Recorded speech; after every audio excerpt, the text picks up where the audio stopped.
It is a quest almost as old as the sea itself. It is a journey into the future. 20 miles off the coast of North Carolina, a high-tech treasure hunt is about to begin. An old-fashioned adventure with the tools of the 21st century. Finely calibrated equipment to peer into the unknown. For there is an immense fortune at the bottom of this sea. And the men who come in search of it are not dreamers, but professionals, a new breed of adventurers, a team of specialists chasing a dream with hard-wired circuitry.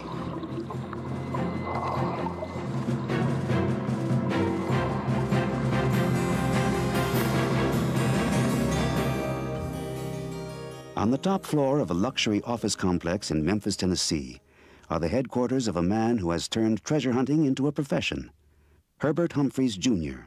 Good, this is Herbert Humphreys from Memphis. Weather's okay? Okay, we'll be taking... Behind his desk, he looks like any other businessman, but a glance at the walls of his office reveals just what makes Herbert Humphreys' heart beat faster, the mysteries and the gold of another time.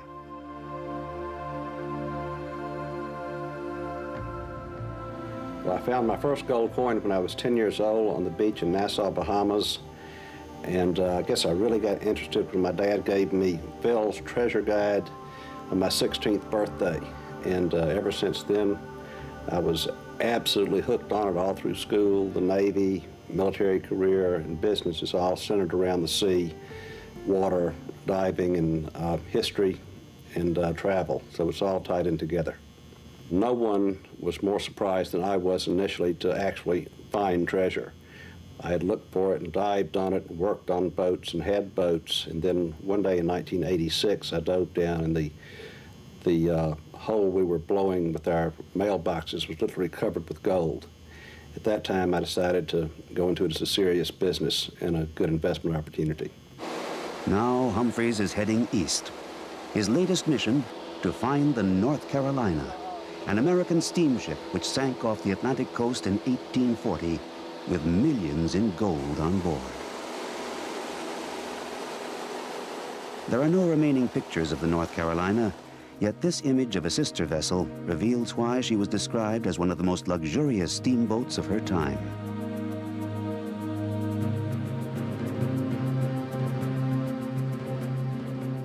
On the night of July 25th, 1840, the North Carolina was commuting between Wilmington and Charleston, carrying a distinguished group of passengers, including 13 congressmen.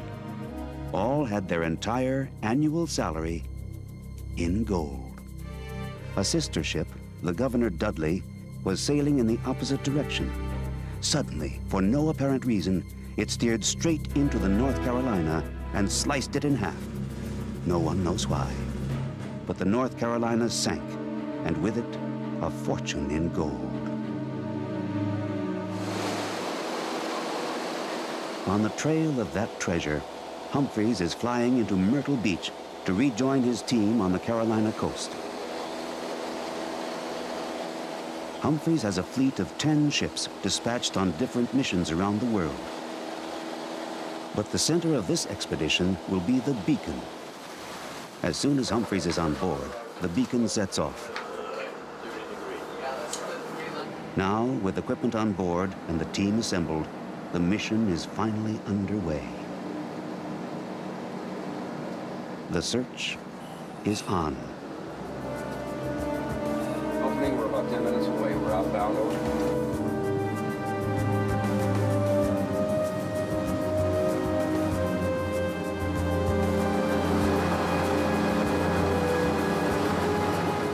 Over the next few hours, the Beacon approaches the survey area. They have chosen this spot to launch their search by reconstructing the night of the catastrophe.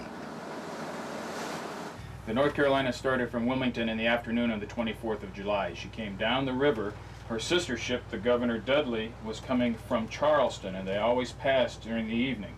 About 1 o'clock in the morning, the Governor Dudley and the North Carolina met. If the calculations are right, then the wreck is lying here, in an area 10 by 25 miles.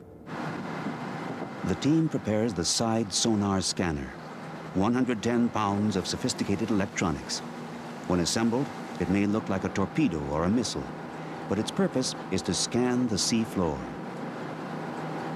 We'll be able to see everything on the screen. We got 3 separate computers, and we'll get an image from this on each one of the computers, and each image looks a little bit different the way we have the computers configured.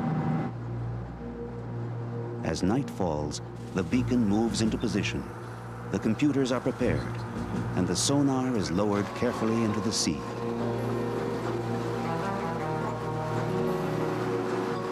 The preliminary exploration of the target area is about to begin.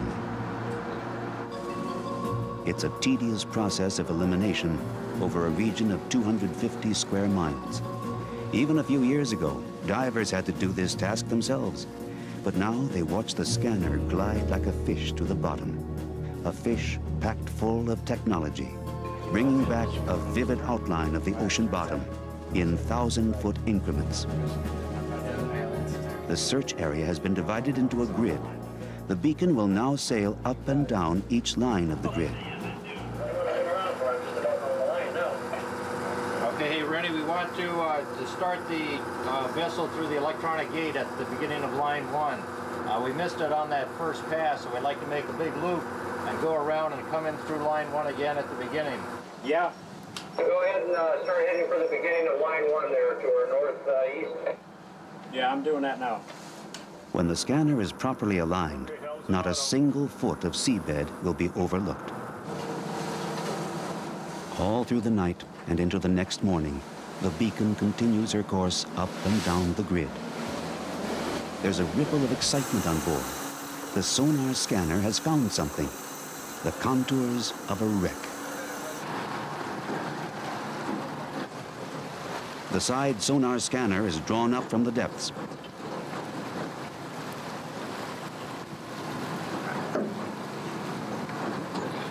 The forward motion of the beacon is brought to a halt as the team drops anchor. And the next item in the high-tech arsenal is prepared to be deployed. The ROV, or Remotely Operated Vehicle, is a $60,000 robot, a delicate instrument built for exploring areas for which man was not made. Equipped with a camera and a claw, it can bring back pictures and objects from 1,000 feet beneath the surface.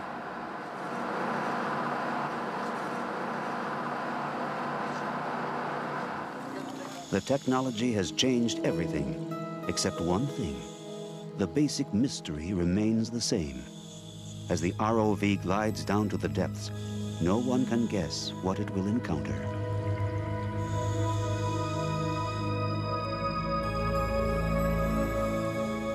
"120 feet down, a shape becomes visible, a wreck lost on the ocean floor. But as it turns out, it's not the North Carolina. This ship was built in Kiel, Germany, 1928. We don't know yet exactly when it sunk. It's not on any chart. It was not known to be by any of the fishermen or anything.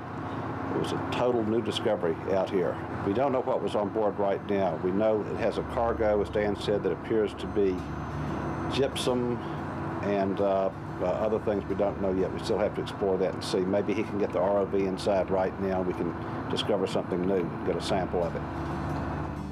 The claw closes on a piece of the past. The ROV may send back remarkable images, but when a tangible part of a lost world emerges into the light of day, it's still as exciting as ever.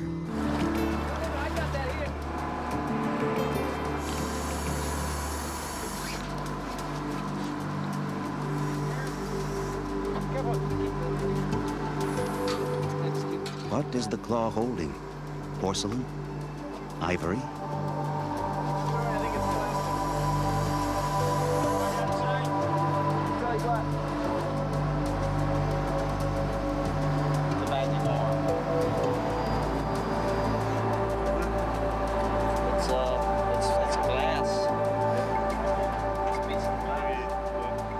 This time, it may only be glass. Next time, who can say? But the Beacon can't linger at this wreck. There's no time to waste. The North Carolina is waiting, and every minute is precious, literally. For Herbert Humphreys, each day aboard the Beacon costs over $5,000.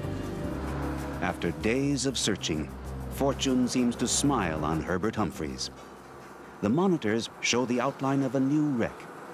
The team has high hopes for this one. All we've been seeing in this area has been flat bottom with very little sand wave action or anything like that. And this is the first thing that's had any relief to it in about 3 days worth of searching. So it doesn't look like it's something natural. So hopefully it'll be something that we're looking for.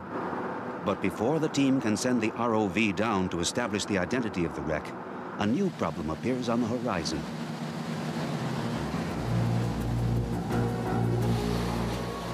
The weather is changing. Dark, threatening clouds cover the sky. Will Humphreys' team be forced to give up just before reaching what may well be their goal? For all the high tech, it's still man versus the ocean.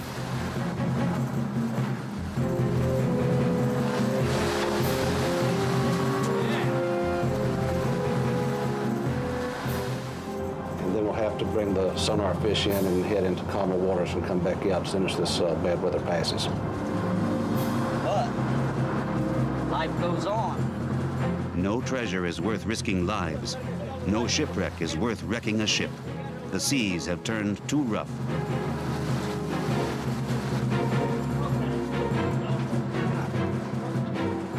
The Beacon heads back to the safety of the harbor.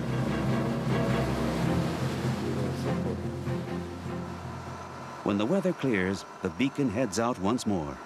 The wreck awaits them. Now they must determine if it is indeed the North Carolina.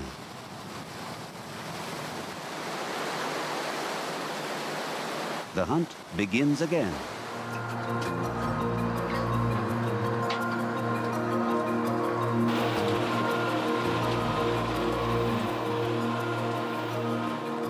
The huge hose is lowered to the ocean floor, and everything is simply sucked upwards to the surface. If this is a high-tech operation, nowhere is it more so than in their equipment, for they carry microphones, lights, cameras, fiber optic links, telecommunications gear. Working at a depth of 70 feet, they are connected to the Beacon by a cluster of tubes and cables. Yet, for all the technology, problems remain.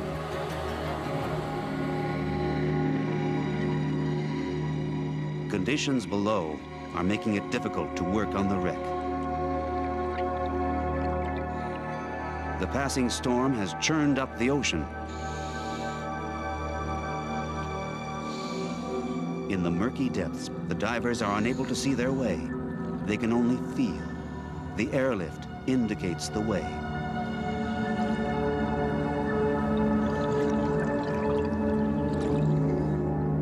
Any lapse in concentration may mean danger. Nobody leaves the safety of the airlift. It is their lifeline to the surface.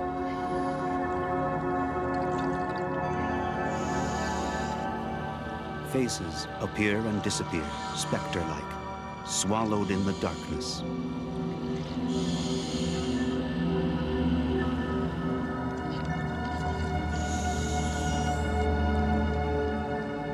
Visibility is bad and diminishing. We are unable to continue filming and decide to surface.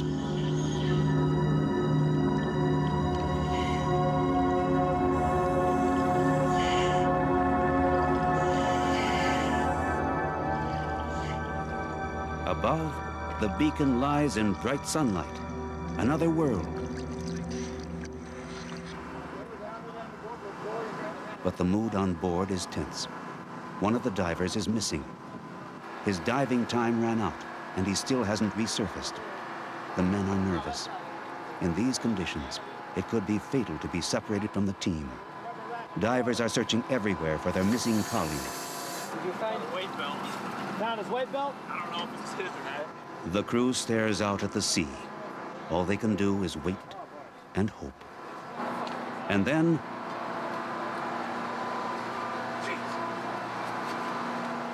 there on the horizon, A small point bobbing on the surface. It's him.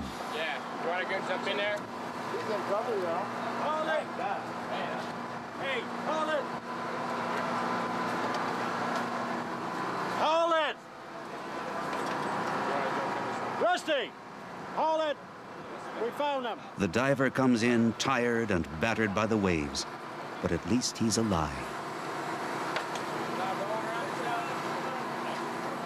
For an instant, each one of the team senses just how quickly a dive can get out of control. How did one of them get so wrapped up in his work that he lost all sense of time and direction? The strain is imprinted on the faces. The team has escaped with a scare. The find for which the diver risked his life is not gold, only a piece of wood.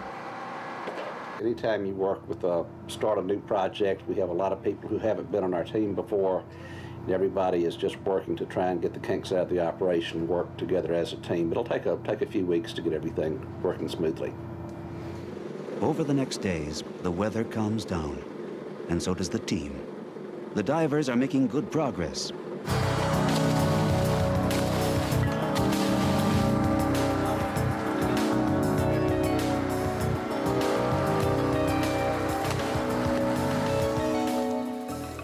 Below the surface, diving conditions have changed dramatically. What was once a black hole has become a clear, almost transparent sea. Even 70 feet down at the wreck site, the visibility is ideal for the detail work which is just beginning. As the divers remove sand with the airlift, little by little, parts of the wreck are revealed.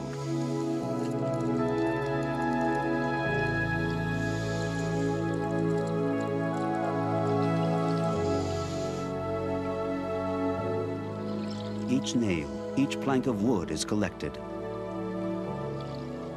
Every artifact is a clue, a piece of the puzzle. And the hunt goes on.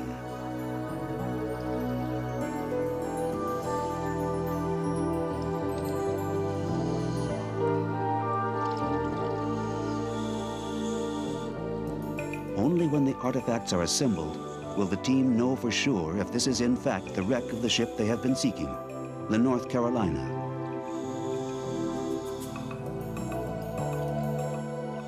The answers lie scattered on the ocean floor.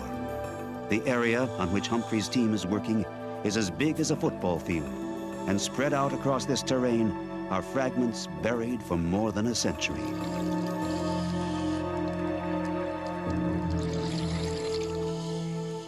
Each foot brings surprises, new finds, and unexpected dead ends. But rising up from the seabed is no natural rock formation, but the ship's boiler.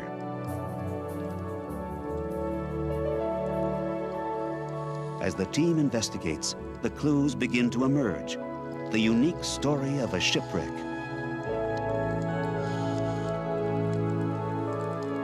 We found some spikes here off of the wreck. As you can see, these are all brass and bronze spikes from the correct time period. That's prior to 1840. The boiler is also copper. They stopped making copper boilers about 1840. And there's just a piece I grabbed out of there, which is a handle of a teacup. It's not the treasure we're looking for, but we've just gotten down to the main part of the wreck now. The ship's ribs are just appearing above the clay. There's lots of artifacts, lots of conglomerations. Our artifact assistants here are going through everything. It's dirty work, it's very time-consuming, but it'll get done. Every new find that comes up confirms their suspicions. 70 feet below the beacon lies not just a treasure chest full of dollars, but also a piece of American history. Exactly.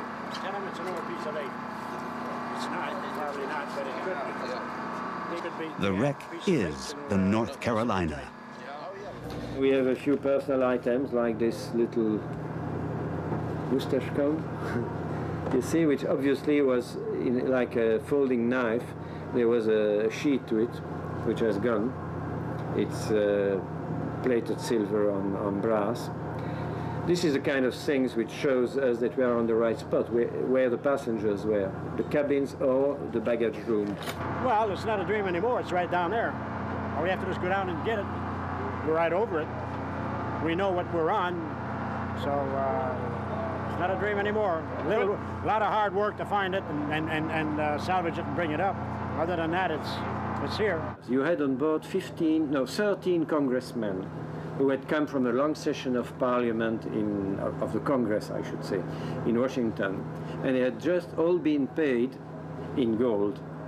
And we know that one lost $15,000 of the time, another $2,000, another $4,000, and then there was that guy who lost more than everyone else together. So it boils down really to about $70,000 at the time. As the divers work below, the crew on board the Beacon can only wait. Some of them, like René Charette, have brought work to keep them busy. In an electrolysis bath, he places a small part of another treasure found by Humphrey's team, a much older treasure. René is cleaning silver coins discovered on the Spanish galleon Maravillas, sunk in the 17th century, loaded with gold, silver, and emeralds. Humphreys salvaged much of her cargo, achieving multi-million-dollar prices at Christie's. Humphrey's men have salvaged so many coins from the wreck of the Maravillas that René will not be out of work for years. After the electrolysis, the coins are given a new polish in a vibrating bath. But this is just killing time until the treasure comes up from the wreck below. And finally, as the men gather round, they are rewarded, not just with wood and nails, but the glimmerings of the first gold from the North Carolina. Well, I've looked up in the coin book. It's in the catalog here. I believe it's catalog number 6. Okay. It should be in the coin packet, and Okay. that vintage of coin is worth as much as $57,000 for a single. For what? For a single Fantastic. $2.50 coin. It's an auspicious beginning.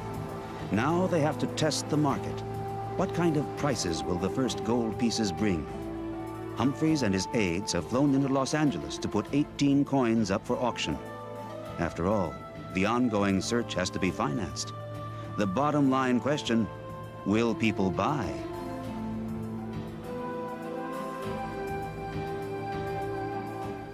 $26.23.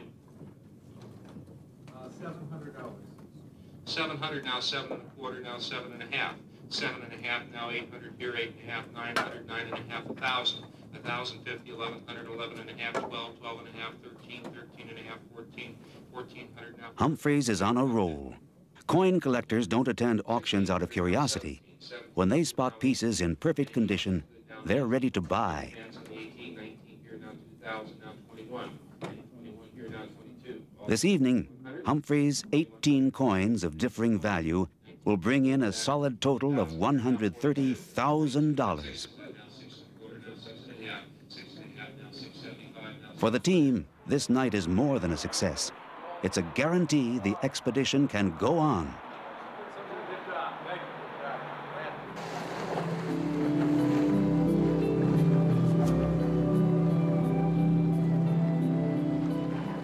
As one diving season ends and the next begins, the work continues. From the work of the past year, the crew knows the exact location of the North Carolina. It is now their task to search the wreck area foot by foot. The concentration of coins last year was in this area. Right around here. And then earlier this year, we were in this area and we found the coins there. Yeah. And it appears that the main section of the ship might be in this area. Right. Yeah, that's a good bet. Yeah. It's the moment every treasure hunter loves, the beginning of the search, when all things are possible. Over the next hours, they'll experience it all. An emotional roller coaster, hope, disappointment, possibility, the fun of following a trail, and the knowledge that under the next rock may be almost anything. Futuristic mini-jets may propel them across this landscape, but they are driven by the oldest of passions, the excitement of the treasure hunt.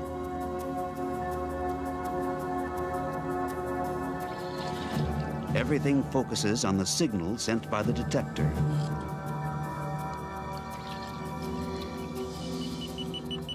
It's a moment of total concentration as the beeping gets shorter, quicker, louder. It means just one thing: the thrill of discovery.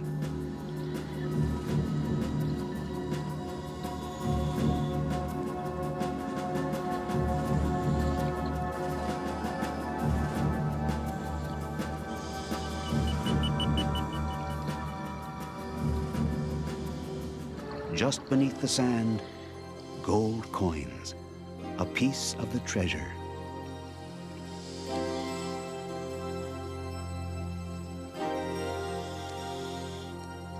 Elsewhere on the wreck site, the search continues. The 3 coins are the entire find for the day. Yet, what a result. There could be anywhere between 2,000 and 6,000 more coins like this. One coin last year of this size in the auction brought $26,000. Any one of these coins could be equally as valuable. So far, they have brought up over $500,000 in gold. Yet much more remains to be found. The hunt will continue over the next several years until the North Carolina has yielded up all her treasure.